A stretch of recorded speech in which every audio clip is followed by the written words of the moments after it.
Okay, so what practices need to be retired? Automatic backboarding for transport. We don't need to reflexively backboard people, even rolling up to the scene. If the scene looks bad, we don't need to, remember, we're not treating the vehicle, we're not treating the scene, we're treating the patient. So not everybody needs to be backboarded anymore.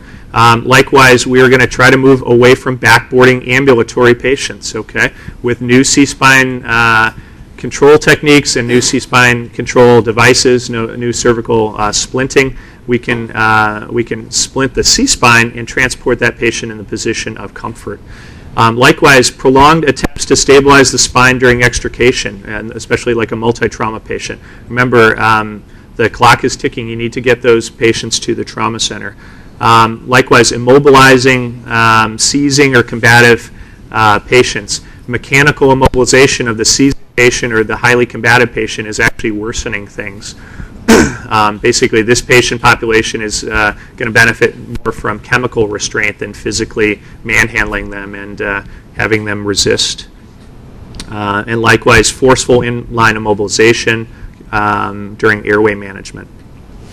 So what to do? A paradigm shift is occurring from C-spine immobilization to a new concept called cervical restriction, CMR, and spinal motion restriction. You're going to see these in the journals in the near future. So we need to think of it, again, as cervical splinting, just like we splint any other joint, okay?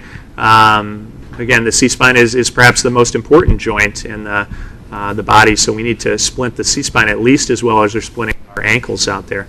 And likewise, it's time to really reassess the protocols we use, the equipment, and the techniques. With that, we're going to introduce our guest speaker. Again, we're seeing new types of cervical splints out there. One of them is the XCollar, which our guest is going to discuss. Also down the line, we're going to see things like vacuum splints or beanbag splints to utilize for full spinal mobilization to make the process more comfortable and also to fill in the voids and truly mobilize those patients better than we're currently doing. So with that, I'm going to introduce our special guest. Martin Rizo Patron is a native Peruvian. He's reportedly Rico's primo.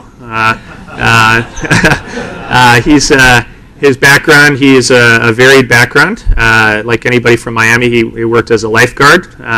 He worked as a beach patrol lifeguard, followed by serving in the military as a deep sea diver.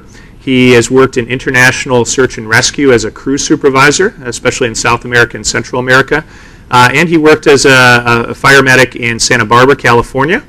And that's really where he got collected the ideas from his colleagues and physicians with whom he worked and nurses with whom he worked about eventually designing the XCollar. And at this point, he basically provides education and equipment to over 40 countries worldwide. With that, I'll introduce Martin.